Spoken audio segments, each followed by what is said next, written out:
Hello, and thank you for checking in with my YouTube channel today. This is Father Steve Sellers with my daily message of hope and inspiration. And I hope your day is going very well so far, that you're finding opportunities to rejoice in all that God has given us. We are among the most blessed people ever to live, even on our worst days. As you can see, I'm in my car. It's a Saturday morning, and I'm in the process of waiting for a class to begin that I'm going to be teaching, and I thought I would take a moment and share some thoughts with you today on everybody's favorite topic. You know, in my 68 years of life, I have found one topic that everyone from little children to the oldest adults just loves to talk about, and that is waiting.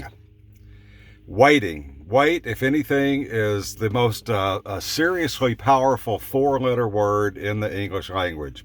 As far as I can tell, no one really likes to wait, and yet we spend more and more time doing that every single day. I did a little research as I was waiting this morning.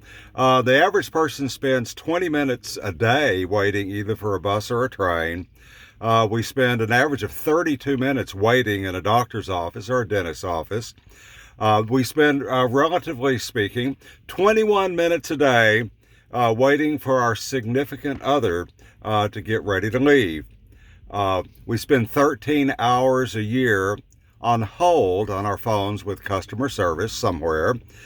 We spend 38 hours a year waiting in the office for something to happen a year. Total time in a lifetime waiting in line, we spend 5 years. According to a survey by Timex Inc., we spend 23 days a year or 90 minutes a day on the phone, and 9 years in our lifetime on the phone. We wait every single day, and no one seems to like it. And we're approaching a time of year, then the season of Lent. Next Wednesday is Ash Wednesday. That is a time for waiting. We wait on the Lord. We wait for the Easter season to come. You know, our children wait for school to begin. We wait for classes to start. We wait in line at the grocery store, at the mall. We wait online on hold on our phones. We wait. So the question arises, what do we do while we're waiting? Well, I have the answer that has worked for me, since I spend a great deal of my time in Houston traffic driving across town. My drive time in the car, which you can see I'm in the car this morning, is my prayer time. I simply could not make it from this point to point B without praying. I pray the rosary.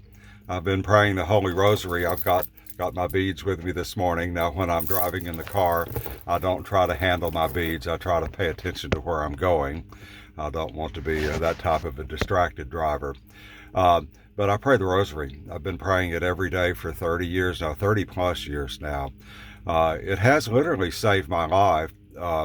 It is probably, according to some, the most powerful prayer that Christians can say. I'm getting ready to teach a class in a moment on the Blessed Virgin Mary, and we're going to talk about the power of asking her to intercede for us with her son Jesus. Many of the saints in the old days used to take their rosaries and simply place them on people who were sick or possessed, and dramatic healings occurred.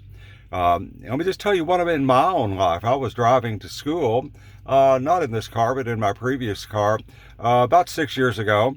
It was about 6:15 in the morning, and it was dark, and I was driving, and I was saying my rosary. I was praying to the Lord. When in the darkness I felt a huge bump, and I thought that I had run over some very serious road debris. And it was bad. I don't remember hitting anything that bad in my life. It was very loud. It startled me. I realized instantly that my car, I was doing about 65 miles an hour then. There was not much traffic on the road. It was early in the day and dark. And I made it to the school. My car was functioning just fine. As far as I could tell, there was nothing wrong with it other than that loud noise. When I pulled into the parking lot, I noticed that there were shards of glass in my lap and on the dashboard.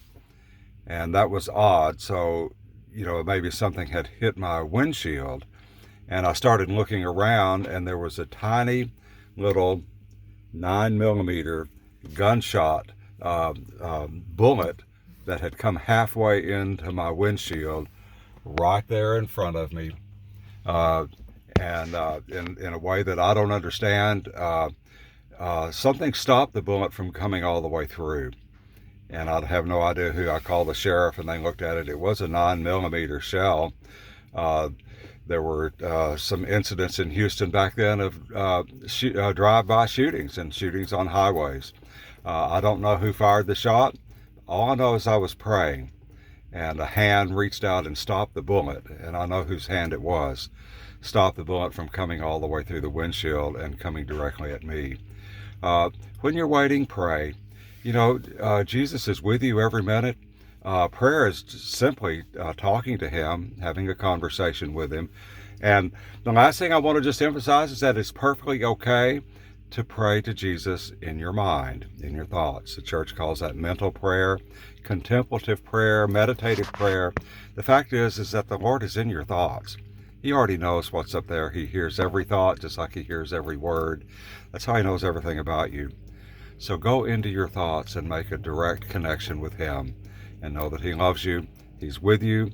And what better thing to do while you're waiting than to connect with the one who is in charge of all things in heaven and on earth and under the earth. So as you're waiting today, I hope you have a blessed day, and remember to pray. Today is a gift from the Lord. That's why we call it the present. And we have all day long to unlock this and unopen this present that he has given to us. Have a blessed day today.